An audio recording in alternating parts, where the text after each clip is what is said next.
Alors, pour ceux d'entre vous qui n'étiez pas ici hier ou qui êtes ici pour la première fois à un type de conférence tel que nous faisons ce soir, je veux que vous sachiez que tout homme raisonnable, lorsqu'il avance des faits, tout homme raisonnable, lorsqu'il bâtit une maison, à moins de manquer d'expérience, bâtit sa maison sur un rocher, sur quelque chose de solide.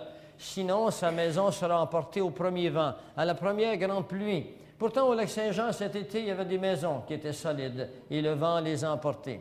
Quelle que soit la fondation solide que les hommes se créent sur notre planète, elle sera brisée un jour ou un autre. Mais je voudrais que vous sachiez qu'il existe une fondation, celle de nos cœurs, celle de notre compréhension, celle de l'amour que ce Dieu dans l'univers a pour vous. Ce Dieu qui s'appelle Jésus a pour vous, c'est une fondation que ni le vent, ni la pluie, ni le passage du temps, ni les hauteurs, ni les profondeurs, ni les dominations ne sauront vous soustraire. Et la parole de Dieu, pour ceux d'entre vous qui croient que c'est peut-être un livre passé, un livre de poésie, eh bien, je voudrais que vous sachiez que des scientifiques se sont intéressés à la parole de Dieu et ont découvert dans la Genèse, le premier livre de la parole de Dieu, ont découvert, à cause des distances équivalentes entre les mots à partir de la Bible hébreu, ont découvert un code mathématique qui a été vérifié par l'Institut royal de statistique à Londres et par l'Institut mathématique statistique aux États-Unis, par des scientifiques complètement athées, qui n'ont aucun intérêt à croire, aucun intérêt à prouver que la Bible est vraie. Ils sont arrivés à la conclusion qu'il est quasi impossible à croire, mais que la Bible a une chance sur 50 quadrillions qu'elle fut écrite par des hommes. Alors soyez rassurés, la parole de Dieu est vraie. Elle est vraie pour vous, elle est vraie pour moi, et elle restera toujours vraie, et elle est le fondement de la foi. Et sans la parole de Dieu, et uniquement la parole de Dieu, la foi des hommes est en détresse. La foi des hommes est de nature à être modifiée par le passage des autres hommes. Et puisque nous sommes sur les hommes, avant de commencer ma conférence, il y a 2 versets que je voudrais vous partager. Le premier verset, c'est dans le psaume 1. Ce verset se dit « Heureux est l'homme qui ne marche pas selon le conseil des méchants et qui ne s'arrête pas sur la voie des pécheurs et qui ne s'assit pas en compagnie des moqueurs, mais qui trouve son plaisir dans la loi de l'Éternel. » Ces premiers versets des psaumes est un verset entièrement rempli de la sagesse de Dieu. Et il nous dit ceci, il dit « Ne croyez pas aux hommes. » Et le premier homme que vous rencontrez dans votre vie, c'est vous. Alors ne placez pas votre foi sur vous, vos systèmes de pensée. Moi, je pense que, et mon expérience me dit que. Mais qu'est-ce qu'elle est, votre expérience, dans des millénaires? Qu'est-ce qu'elle est, votre expérience, face à toute la science qui est là, que nous ne connaissons pas encore, et celle qui est découverte? Et je voudrais maintenant vous amener dans le verset numéro 2, et ce verset numéro 2 est là pour résumer ce que nous voulons partager ensemble ce soir. Et ce verset, au chapitre 2, entre les versets 1 à 6, est le suivant. « Et là, ouvrez grandes vos oreilles, parce que ce verset vous livre ce que Dieu aurait voulu vous livrer préalablement à ce que vous le compreniez en contexte. Parce qu'il faut que vous sachiez et que vous acceptiez que malgré que vous pourriez apprendre la Bible par cœur, il ne nous est pas possible de comprendre certains événements tant que leur temps n'est pas arrivé. Dans Daniel 12, au verset 4, il nous dit qu'à la fin des temps, la connaissance augmentera. Ce qui veut dire que les gens du 5e siècle ne pouvaient comprendre certains éléments qui ne seraient révélés qu'à la fin des siècles. Et pour votre information, nous sommes à la fin des siècles, du temps des nations. Nous sommes à la fin du temps des nations. L'homme achève de régner sur notre planète. Dieu prend en charge bientôt ce bateau qui coule. Alors, le verset 1 du chapitre 2 nous dit « Pourquoi ce tumulte parmi les nations, ces vaines pensées parmi les peuples. Pourquoi les rois de la terre se soulèvent-ils et les princes se liguent-ils avec eux contre l'Éternel et contre son oint, c'est-à-dire Jésus-Christ? Brisons leurs liens, délivrons-nous de leurs chaînes. Celui qui siège dans les cieux rit. Le Seigneur se moque d'eux, puis il leur parle dans sa colère.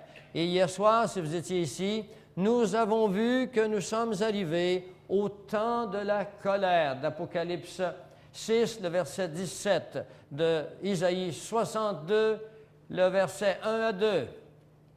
Nous sommes à la colère de Dieu. Et il dit, puis il leur parle dans sa colère, il les épouvante dans sa fureur. C'est moi qui ai oint mon roi sur Sion, ma montagne sainte. Et alors il nous dira que dans le temps de ces rois, vous trouverez dans Daniel 2, le verset 40 à 44, il s'agit des rois qui sont bientôt en position sur notre planète et qui vont permettre à un seul homme de régner sur une organisation qu'on appellera le gouvernement mondial. Ceci étant dit, maintenant, je voudrais vous parler des origines du nouvel ordre mondial. La vraie origine du nouvel ordre mondial est la rébellion de Lucifer dans des lieux célestes. La Genèse nous parle que Satan s'est rebellé contre Dieu et il a amené avec lui le tiers des anges et dans le but de se séparer de Dieu par un mouvement d'orgueil. Alors, la vraie origine est l'origine dans des lieux spirituels. Et finalement, elle se concrétisera durant l'histoire par le péché de nos premiers parents lorsqu'ils se rebelleront. Mais la ville qui montre la plus grande rébellion sera Babylone, avec Nimrod et la tour de Babel. Et je voudrais que vous reteniez ceci, la tour de Babel et Nimrod et Babylone, parce que nous allons les rencontrer tout au cours de notre discussion. Babylone est une ville qui existait en Irak il y a plusieurs centaines d'années, et Nimrod en était le chef. Il était le chef spirituel, il était le chef physique, il était le chef militaire, il était le chef entier de cette ville. Et finalement, il se construira une tour. Et là, il se jouera un bon tour. Il se construira une tour qu'on appellera Babel, qui veut dire confusion. Et vous remarquerez que les grands de ce monde cherchent tous à se bâtir des tours. Cet après-midi, nous sommes allés au parc olympique et nous avons vu les différentes tours qui existent sur la terre et les peuples sont en concours pour les tours qui seront les plus hautes. Et la plus ancienne est la tour Eiffel, bien sûr, et la tour Eiffel fut construite par M. Eiffel, mais elle avait comme architecte un homme du nom de Bartholdi qui construira en même temps la Statue de la Liberté. Mais la Statue de la Liberté, ce n'est pas ce que vous pensez, ce n'est pas la liberté des gens qui arrivent en Amérique et puis qui sont libres parce qu'ils se sont soustraits aux contingences d'une Europe qui est devenue trop vieille et qui est devenue trop légaliste. Il y a autant de lois en Amérique qu'il y en a en Europe. Cette statue contenait, on l'a découvert en 1987, lorsqu'elle fut reconstruite, « Liberté, lumière des hommes ». Ce n'est pas du tout la statue de la liberté que vous pensiez. Cette nomenclature est relative et elle provient d'un groupe d'hommes qu'on appelle la franc-maçonnerie internationale. Et ces hommes ne se soumettent à aucune forme d'autorité mondiale. Ils se déclarent eux-mêmes maîtres de leur destin et ils n'ont aucune autre liberté que celle d'eux et ils se comparent à Dieu lui-même. Liberté, lumière des hommes, mais non pas tous les hommes, eux, comme groupe d'hommes, ceux-là qui ont déjà commencé à régner sur notre monde. Dans Genèse 11 au verset 4, ils dirent encore, « Allons, bâtissons-nous une ville et une tour dont le sommet touche au ciel, et faisons-nous un nom afin que nous ne soyons pas dispersés sur la face de toute la terre. » En contraste, Dieu bénit Noé et ses fils et il leur dit, « Soyez féconds, multipliez et remplissez la terre. » Voyez-vous, déjà, l'homme, à ce moment-là, désobéit à la volonté de Dieu, qui était de remplir la terre. Eux ont dit, restons ensemble, bâtissons un nom, et puis faisons-nous un peuple à nous selon nos voies à nous. C. Les deux buts de Nimrod, premièrement, c'était d'unir les habitants sous un même dictateur, d'unir le monde entier sous un même dictateur. Deuxièmement, c'était de promouvoir une seule pensée philosophique, théologique, une pensée religieuse, qui était bien sûr la pensée luciférienne. La tour de Babel, et retenez-le, la tour de Babel, c'était un monument à la sagesse des bâtisseurs. Alors, si vous pensez que la tour de Babel, vous vous demandez qu'est-ce que c'était? C'était un monument que les hommes de l'époque se bâtissaient pour se déclarer des sages, pour se déclarer des hommes forts, puissants. Il faut que vous compreniez ces choses parce que tantôt on va entrer dans notre époque, dans notre temps. La tradition égyptienne et la sorcellerie des druides se perpétueront à travers les siècles jusqu'à la formation des sociétés secrètes de grandes envergures qui planifieront par ce même esprit de créer un gouvernement mondial. Ce que vous voulez que vous reteniez ici, c'est qu'ils planifieront par ce même esprit, l'esprit babylonien, l'esprit luciférien, et qui se transférera au cours des siècles en passant par les Césars, en passant par les Kaisers, en passant par les leaders qu'on appelle les Führer, les Hitler. C'est un mot qui a la même signification et qui aujourd'hui se retrouvera dans un seul homme qu'on appellera l'Antéchrist. Et voilà maintenant ce que sont ces sociétés secrètes. Nous achevons de nous préparer avec la technique et je voudrais que vous ne prêtiez pas attention à ceux qui s'occupent de la technique parce qu'on n'y peut rien. La technique, c'est toujours rempli de surprises. Alors voilà les sociétés secrètes qui sont derrière le gouvernement mondial. Je n'ai pas le temps ni l'intention ce soir de vous décrire et de faire comprendre la nature intrinsèque et tous les objectifs, les noms associés, reliés à chacune de ces sociétés. Mais cela sera fait sur une cassette que nous nous proposons de terminer, parce que nous avons 2 heures de fait déjà, mais cette cassette s'appellera « Les sociétés secrètes et le système bancaire ». Cette cassette sera prête en décembre en tous les cas, parce que c'est des centaines d'heures. C'est un montage que nous faisons. Nous ne faisons pas qu'une conférence, un montage. Cela inclut des centaines d'insertions, de documents, de photographies pour vous placer en contexte, pour que vous sachiez avec sécurité que nous ne prenons pas ces choses à partir de nous-mêmes seulement, mais d'une littérature multilatérale qui nous provient de différentes sociétés, de gens qui ont fait partie de ces sociétés et qui font partie de ces sociétés. Alors, ces sociétés sont les suivantes. La lignée mérovingienne, qui débute en l'an 458 de notre ère et qui se transformera dans un autre genre de société secrète qu'on appellera les chevaliers templiers. Les chevaliers templiers donneront naissance à la franc-maçonnerie internationale. La franc-maçonnerie internationale sera infiltrée par un groupe d'hommes qui s'appellera les Illuminati, dont le chef est Adam Weishaupt, qui fonda les Illuminati en 1776, le 3 mai. Adam Weishaupt est un professeur de droit canon à l'université de Ingolstadt, en Bavière, en Autriche, et il copiera entièrement la structure des Illuminati sur la société des Jésuites. Et finalement, les Illuminati mettront au monde d'autres enfants qui pourront accomplir ce qu'eux ne peuvent faire, dû au fait qu'au cours des siècles, ils se font découvrir.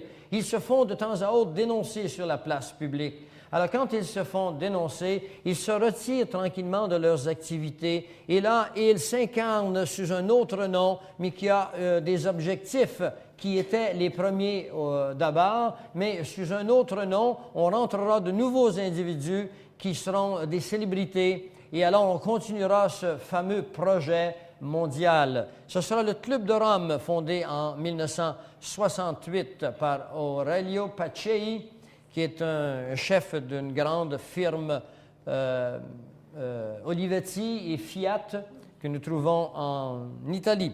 Et finalement, les Bilderberger. Et les Bilderberger est un groupe d'hommes très important, très influent, dont le président est M. David Rockefeller. Et M. David Rockefeller est également le président d'une autre organisation secrète qui a les plus grandes influences depuis 1921, depuis sa fondation, qui s'appellera le CFR. En anglais, c'est The Council on Foreign Relations, Conseil des relations étrangères, 1921. Et finalement, en 1973, dont le premier membre deviendra M. Jimmy Carter, qui s'appellera la Commission trilatérale. La Commission trilatérale, elle est là, sur la place publique. Les Américains ne savent pas ce que c'est. Et ce sont ces sociétés ou, si vous aimez mieux, la pensée luciférienne derrière ces sociétés secrètes qui mènent entièrement le monde. Quand nous vous présenterons cette vidéo, eh bien, vous aurez l'organigramme de ces sociétés. Vous aurez le nom des individus qui y font partie et les objectifs. Nous vous les livrerons ce soir.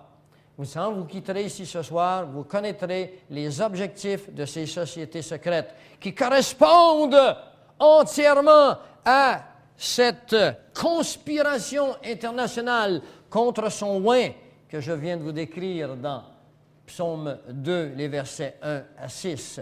Les princes, les rois de ce monde se sont ligués contre son oint. Et vous allez le prendre conscience au fur et à mesure.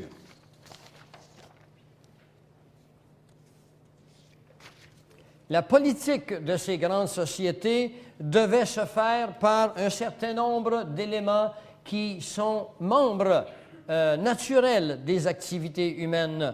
Elle devait se faire premièrement par la politique, deuxièmement par le système financier et troisièmement par le militaire. Par la politique, ils ont créé ce qu'on appelle des agentures.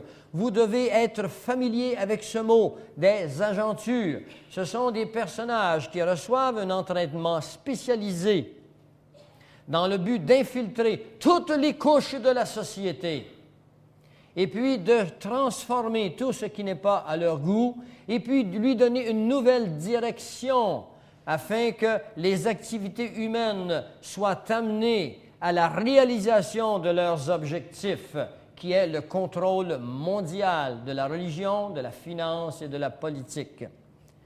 Et le but des agentures créées par Cecil Rhodes, par exemple, Cecil Rhodes est un de ceux-là qui est un marchand anglais qui créera la Rhodésie, qui n'existe plus aujourd'hui.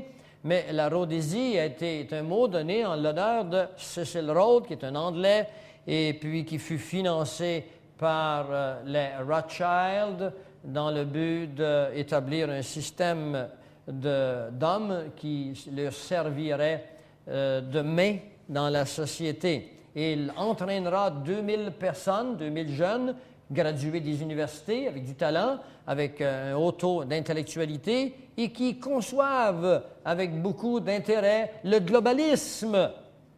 Le globalisme, ça veut dire la perte des nationalités pour un gouvernement mondial. Il les choisira, il les entraînera, il leur donnera tout l'élan nécessaire financièrement et pour qu'ils infiltrent la société. À ne pas croire qu'ils vont peut-être y réussir, il faut que vous sachiez que c'est fait. C'est terminé, c'est entièrement fait. Ils ont réussi. Et une des raisons pour lesquelles ils ont réussi, c'est parce que le sel de la terre a demeuré dans la salière. Le sel de la terre, c'est l'Église. Deuxièmement, toujours sur le plan politique, premièrement, il y a A, B, C et D. Sur le plan politique, un de leurs grands objectifs, c'est de démanteler vous vous asseyez là, de démanteler la pensée judéo-chrétienne. En 1903, M.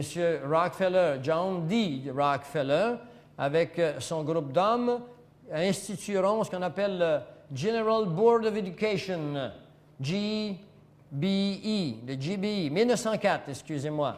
Et avec des subventions, ils infiltreront les campagnes, les commissions scolaires dans les campagnes qui ont des difficultés monétaires. Et avec des subventions, eh bien, ils s'infiltreront, ils auront l'approbation, les influences, et au cours dans un décade seulement, ils ont réussi à transformer la pensée des commissions scolaires. Vers 1930, les régions urbaines étaient entièrement infiltrées. Et à partir de 1930, on commencera à rentrer avec le General Board of Education sous la direction de John Dewey, qui est un athée, dont la philosophie est entièrement communiste, qui établira le domaine, ou si vous voulez, les structures de l'éducation en Amérique du Nord. On entrera dans les universités. On finira par hausser le coût des étudiants, rendre la vie étudiante très difficile et finalement offrir des bourses, offrir des argents à ceux-là seulement qui se qualifieraient. Et dans la qualification, il y avait des documents qui donnaient la pensée, qui nous permettaient d'investiguer la pensée de ces étudiants. Et lorsque ces étudiants avaient une pensée globaliste ou antichrétienne, alors ils étaient subventionnés. Ce n'était pas leur niveau intellectuel qui était important, mais c'était leur cœur. Et finalement, on a atteint les universités, on les a subventionnés et on a fait entrer dans les universités qui, eux, contrôlent les bureaux d'éducation dans les différents États américains et au Canada également. On a fait entrer la pensée luciférienne. On enseigne maintenant dans les écoles catholiques du Québec, on enseigne l'évolution. Nos enfants sont obligés de se soumettre à des examens où on leur enseigne l'évolution. Et à la fois, on leur enseigne la catéchèse dans une classe et 2 années après, on leur enseigne l'évolution. Alors, il y a une totale incohérence et cette incohérence-là, elle vient du fait que des hommes ont été payés pour dire que la science a prouvé que nous sommes le fruit d'une longue chaîne d'évolution et sans qu'il y ait aucune preuve de cela. Alors qu'au contraire, nous avons des preuves qu'il est impossible. La deuxième loi de la thermodynamique le démontre. Je ne vais pas rentrer dans cela ce soir. Et finalement, pas finalement, mais en continuant, on fera la création de guerres. C'est ce groupe d'hommes qui ont créé les 3 révolutions que vous avez appris dans vos petits livres, qui s'appellent la Révolution française de 1789, la Révolution bolchevique de 1917 et la guerre des sécessions américaines de 1860, d'où sortira le fameux nom d'Abraham Lincoln, qui fut tué par John Booth, qui était payé par les Illuminati, parce que M. Abraham Lincoln avait décidé de se débarrasser de la puissance de l'argent étranger sur son pays pour créer de l'argent sans dette, qui est la cause de notre dette canadienne actuellement et de la dette américaine. Et ça, je ne veux pas entrer ici parce que je m'enflamme quand j'entre dans ce sujet, mais nous, dans la cassette qui vient, nous faisons 1 heure, 1 heure et quart uniquement sur le système monétaire afin que vous, croyants, ou si vous êtes d'une autre dénomination ou incroyant, que vous compreniez que le plan dont je suis en train de vous livrer ce soir n'est pas en train de se réaliser, n'est pas dans un processus de réalisation. Nous sommes arrivés à la totale fin de la réalisation. Nous sommes à la veille d'un crash financier international. Nous sommes à la veille d'une guerre mondiale. Nous sommes à la veille complète du contrôle total. Quand vous quitterez ici ce soir, vous l'aurez compris. Si vous ne le comprenez pas, c'est parce que vous ne voulez pas comprendre. Et là-dessus, je n'y peux rien. Troisièmement, dans le domaine de la politique, ces agentures devaient... Suivez-moi, parce que si vous ne me suivez pas, moi, je marche vite, hein? Et je vais vous emmener dans des sentiers de plus en plus étroits. Attendez-vous que, comme le Seigneur nous dit que pour entrer dans le royaume des cieux, la porte est étroite, eh bien, si vous voulez raffiner votre pensée sur la réalité de notre monde, il faudra que vous deveniez un peu plus large dans votre esprit, mais un peu plus étroit dans la connaissance. Il n'y a pas de place pour la confusion, il n'y a pas de place pour la dispersion. Je vais être très spécifique avec vous ce soir. Il fallait infiltrer les deux partis politiques des peuples. Remarquez que les peuples ont toujours deux partis politiques, souvent 3 ou 4, mais 2 phares. Et les 2 partis politiques ont été infiltrés aux États-Unis, que vous votiez républicain ou que vous votiez démocrate. Les politiques sont exactement les mêmes. Il n'y a que le peuple ignorant, naïf, le peuple qui est méconnaissant, qui croit que les politiques de gauche sont différents des politiques de droite. Monsieur Gingrich, actuellement, est complètement d'accord avec M. Clinton. Ils jouent au golf ensemble. Et quand ils sont à la télévision, au Congrès américain, ils se montrent les poings. Mais ça paraît bien, c'est du théâtre. Il faut que vous compreniez ça. Ça a été fait en 1913, avec la trahison d'un homme qui en mourra en disant qu'il a trahi son pays et qu'il a vendu son pays. Cet homme s'appelle Woodrow Wilson. L'homme qui a mené les États-Unis à partir de ce moment-là s'appelait Mendel House, qui écrira un livre qui s'appelle Philip Drew, Administrator. Et l'administration dont il est question ici, c'est l'administration dont je vous livre ce soir. Ensuite, il fallait contrôler les médias d'information. Tous les grands médias d'information sont sous le contrôle d'une seule et unique pensée. Si vous pensez, quand vous écoutez la télévision, que vous lisez les journaux, que vraiment vous avez l'heure juste, alors à ce moment-là, c'est tout ce qu'ils espèrent. Remarquez que les grands journaux, que ce soit Newsweek, que ce soit Time Magazine, ils sont toujours d'accord sur les événements. Pourquoi sont-ils d'accord? Parce qu'ils ont des ordres précis de ne rien révéler derrière la couverte. Il faut que vous ayez des free press, des presses libres, pour savoir ce qui se passe. Et les presses libres, bien, on vous dira que c'est dangereux par les médias officiels, de telle sorte que vous n'y irez pas. Et finalement, deuxièmement, il fallait créer un système bancaire, un système financier. Le système financier impose une banque centrale.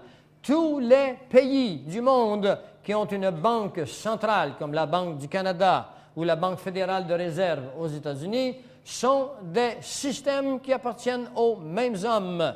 Toute banque centrale est une trahison aux pays respectifs, parce qu'avec une banque centrale, on peut contrôler l'inflation et la déflation à volonté, créer la pluie et le beau temps. On peut, avec une banque centrale, contrôler tous les allées et venues d'une économie, de l'économie d'un pays. Et ensuite, il fallait un impôt graduel. Il ne fallait pas que l'impôt arrive tout d'un coup. Il faut qu'il soit graduel. Et au cours du dernier siècle, les impôts ont commencé à 1, 2 %. Et aujourd'hui, on monte et on monte. Et le taux, on nous taxe sur la gasoline, on nous taxe sur la licence de votre petit chien, de votre petit chat. On vous taxe partout. On prend une firme de comptabilité montréalaise a publié la semaine dernière que les impôts des Québécois ne sont pas, comme vous le croyez, à 51 %, mais sont à 70 % avant les impôts municipaux, scolaires, la TVS et la TVQ, la TPS et la TVQ. Ce qui veut dire que vous pouvez être taxé jusqu'à 80 %. Savez-vous comment on appelle ça? Du socialisme. Nous sommes dans une période de communisme parfait. Mais vous ne vous en rendez pas compte parce qu'on vous a imposé graduellement. Et surtout, on vous a fait à croire qu'on manquait d'argent. On vous a fait à croire que le peuple demande d'équilibrer le budget. Mes amis, c'est qui ça, le peuple? Et vous leur avez-vous demandé ça, vous autres, d'équilibrer le budget aux dépens de la fermeture des soins essentiels apportés à l'humanité? Et vous croyez qu'on vit dans une démocratie? Mais si le peuple de Dieu ne voit pas clair, vous attendez-vous à ce que qui connaît la parole de Dieu, qui a créé le ciel et la terre, qui a créé l'abondance ici. Vous croyez qu'on manque d'argent? Un jour, ma mère me disait, ça ne pousse pas dans les arbres, l'argent. Heureusement, on n'aurait pas l'hiver.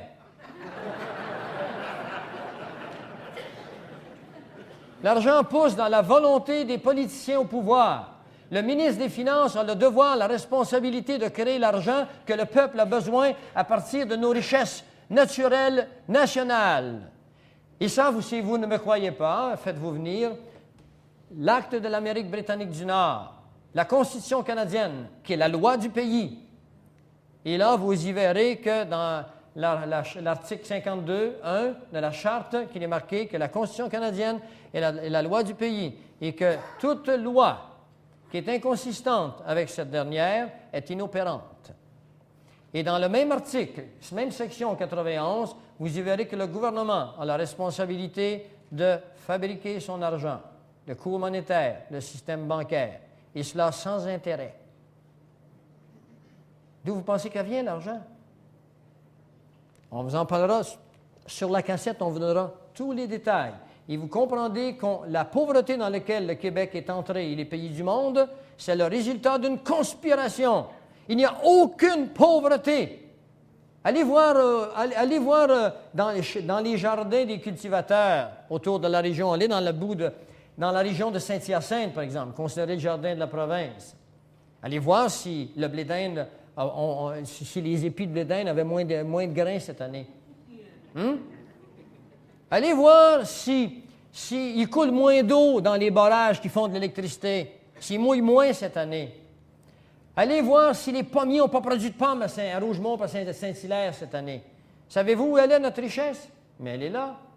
C'est là, notre richesse. Le reste, l'argent de papier, mes amis, ce n'est qu'un bon qu'on décide de s'imprimer pour échanger ces biens. Nous ne vivons pas avec ça. Nous vivons avec nos pommes de terre. Nous vivons avec le produit de notre terre. Et la terre est pleine d'abondance. Puis on a créé à volonté la pauvreté. Vous devez comprendre ça. C'est à nous, peuple de Dieu, à voir ces choses. Et cela vous sera expliqué avec des documents officiels dans cette cassette que nous espérons beaucoup. Une directrice d'un magazine avec qui j'ai eu une conversation de 20 minutes il y a à peu près un mois et demi m'a dit, si vous êtes capable de nous apporter une cassette qui nous livre les sociétés secrètes, parce qu'on en entend parler, mais on n'a pas l'air juste jamais. Vous êtes capable de nous montrer avec documents à l'appui ce que vous venez de me dire sur la création de l'argent à partir de rien, sur les intérêts qui n'ont pas été créés, qui appauvrissent la masse monétaire, eh bien, je vous avertis que cette cassette sont une bombe au Québec. Et ça, c'est une personne païenne qui m'a dit ces choses. Alors, peuple de Dieu, réveillez-vous, comprenez ce qui arrive. C'est le Seigneur qui vous le demande. Il parle d'une conspiration. Nous n'avons pas à collaborer avec les conspirateurs. Parce que les conspirateurs ont non seulement programmé de vous amener dans la totale pauvreté, mais ils ont programmé de faire disparaître le nom de Jésus sur notre province, sur notre Amérique du Nord. Vous devez comprendre ça. Je vais vous le montrer dans un instant. Finalement, leur conquête devait se faire par la politique, on vient de le voir, le système financier, et troisièmement, par le militaire. La haute technologie appartient au système militaire. Elle n'appartient pas au peuple. C'est la haute technologie qui a en haut des satellites qui peuvent prendre votre numéro de licence dans un terrain de stationnement. Et tantôt, je vais vous livrer des choses sur la technologie. Comment, avec vos taxes et les miennes, on a fait des armes, on a créé des armes dans le but de nous détruire. Et finalement, le désarmement mondial. On veut désarmer tous les citoyens du monde. Et il y a des chrétiens qui disent les milices aux États-Unis, c'est des fous. La CIA a créé des freemen qu'on a vus à la télévision, des petits groupes de freemen. Et là, les gens ont pensé, c'est ça, là, les milices. Mais non, ce n'est pas ça, les milices. Ceux-là, c'est du théâtre, afin que le peuple se tourne contre les milices. Dans les milices aux États-Unis, actuellement, il y a près de 10 millions de personnes. Qu'est-ce que c'est qu'être dans la milice? C'est de connaître la loi du pays, la Constitution américaine. L'article 2 de la Constitution américaine dit que le citoyen a droit de porter des armes. Et le but de ces armes, c'est de se défendre contre l'invasion d'un gouvernement étranger. Et je vais vous montrer que les États-Unis actuellement sont envahis par un gouvernement étranger. Vous savez, avant de tout condamner, il faut investiguer. C'est Shakespeare qui disait « Il est criminel de condamner avant d'avoir investigué ». Et finalement, après ce désarmement, parce que lorsqu'on désarmera les citoyens, eh bien, la police militaire, elle, sera armée jusqu'aux dents. Et alors, si vous avez 60 ans et plus, 50 ans et plus, et puis que vous avez observé ce qui se passait dans le monde depuis que vous êtes là, vous devez vous souvenir que préalablement à la guerre 39-45, s'est joué exactement le même scénario. C'est Adolf Hitler qui dirait que le monde entier se souviendra de ce jour de 1938 où Adolf Hitler fit passer une loi pour désarmer le peuple. Et ils l'ont désarmé, le peuple. Mais lui, Hitler, s'est armé et le peuple a tombé à ses genoux. Parce que lorsqu'un gouvernement est armé et que les peuples ne peuvent plus se défendre, l'histoire a montré que la tyrannie est à la porte. Je voudrais vous partager maintenant le plan des Nations unies.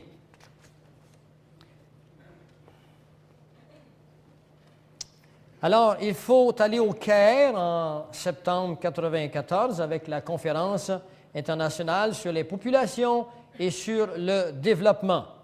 Et depuis 1992, avec Rio de Janeiro, sur l'environnement, eh bien, des hommes qui sont au pouvoir ont programmé de réduire les populations mondiales. Je vais vous citer une phrase d'un homme que vous connaissez bien, président de CNN, du nom de Ted Turner. Ted Turner déclarera qu'il nous faut ramener la population mondiale à 500 millions de personnes, c'est-à-dire un demi-milliard. Les Illuminati internationaux se préparent à réduire la population du monde dans les 10 prochaines années à 2 milliards d'individus. Et pour ce faire, 3,5 milliards devront disparaître. La Bible ne nous dit-elle pas ça? Que 50% disparaîtront? Alors, cela a eu lieu à Copenhague, au Danemark, en mars 1995. Voici les sujets de discussion qui furent les suivants. Premièrement, les Nations unies, que vous pensez étant un organisme de paix extraordinaire, là où nous puiserons toutes les solutions aux guerres et à notre monde belliqueux, à notre monde incohérent, eh bien, ils ont cette association est la plus grande organisation perfide, et l'organisation la plus morbide que l'humanité ait connue. N'oubliez pas que dans Daniel 8, il nous a dit que c'est par la paix qu'il vaincra plusieurs. By peace, par la paix. Les Nations unies se déclarent une organisation de paix. Et allons voir ce qu'il y a derrière l'organisation de paix. Les Nations unies vont organiser une cour mondiale avec le droit de subpoena sur toute nation. Un subpoena, ça veut dire que vous vous présentez en cour et vous répondez aux accusations qu'on vous fait. Vous devez être capable de vous défendre. Et sachez que toutes les nations seront appelées à aller dans cette cour mondiale afin d'être rectifiées, parce qu'avec cette rectification, on s'imposera des amendes. Deuxièmement, une police mondiale et le démantèlement des forces militaires des pays en développement. Une force mondiale, une police mondiale et le démantèlement des forces militaires des pays en développement. Déjà aux États-Unis, on a commencé à désarmer. On offre même des cadeaux pour ceux qui viennent mener leurs armes. Vous avez eu l'occasion de voir à la télévision, il y a déjà quelques années, comment à Los Angeles, les policiers avaient placé dehors des grandes tables et les jeunes venaient y porter leur revolver, le couteau, les armes, puis on leur remettait un billet pour aller à une soirée de hockey ou de baseball. Et tout le monde dans le meilleur des mondes. Les policiers étaient heureux, ils étaient prêts à faire un jour de grâce pour les bandits qui apportaient leur revolver. Eh bien, il se continue à se vendre des armes, et je ne sais pas comment ils vont s'y prendre, ils auront des problèmes avec la mentalité américaine, mais je veux vous assurer d'une chose, ils vont y arriver parce qu'ils ont, eux, des armes que le peuple américain n'a pas, et je vous en parlerai de ces armes un peu plus tard. Troisièmement, il faudra établir une banque centrale mondiale qui donnerait au Fonds monétaire international le seul pouvoir d'imposer l'austérité sur les nations. Autrement dit, mes amis, quand Ottawa arrive chez vous avec ses percepteurs d'impôts, vous avez peur. Il est suivi par Québec, et quand vous ne reste pas rien, le municipal arrive. Eh bien là, vous aurez au-dessus de tous ces gens, vous aurez un nouveau gouvernement qui s'appellera le gouvernement mondial, une banque centrale, et ce sont eux qui décideront des subsides qui peuvent être apportés à un pays. Il y aura de grandes conditions, on va les voir tantôt. Quatrièmement, un trésor mondial. Et quand on parle d'un trésor mondial, on parle d'un échange d'art. Et c'est ainsi que l'art sort des États-Unis par milliards depuis déjà 30 ans. Et que tout ce qui a art, le gouvernement sait où elle est. Il la sort des États-Unis. Et quand vous lirez Ézéchiel qui dit qu'ils jetteront leur or dans la rue, il faut que vous sachiez que ce n'est pas les quelques dollars que vous avez ou vos petites chaînes en or ou vos bagues de mariage en or. Il parle à une catégorie d'individus parce qu'Ézéchiel, dans sa vision, eut la connaissance de ce qui allait arriver plus tard. Il connaît les gens qui sont en contrôle. Un conseil de sécurité économique avec mandat d'interpréter chez eux, d'interprétation chez ceux qui ne se conformeraient pas au protocole des Nations unies. La démilitarisation est une condition essentielle pour recevoir de l'aide militaire. Ce qui veut dire de l'aide financière, excusez-moi, oui. Alors, ce qui veut dire qu'eux, contrôlant le trésor mondial, les pays auront besoin d'argent, bien sûr, mais il faudra aller au Conseil de sécurité et le Conseil de sécurité enverra ses officiers et il ira voir si le pays est désarmé. Et si le pays a encore parmi ses membres des hommes qui se tiennent debout et puis qui savent très bien ce qui s'en vient et puis qui veulent rester armés, eh bien, le pays ne pourra recevoir de subventions. Alors, ils crèveront de faim avec les armes au poing.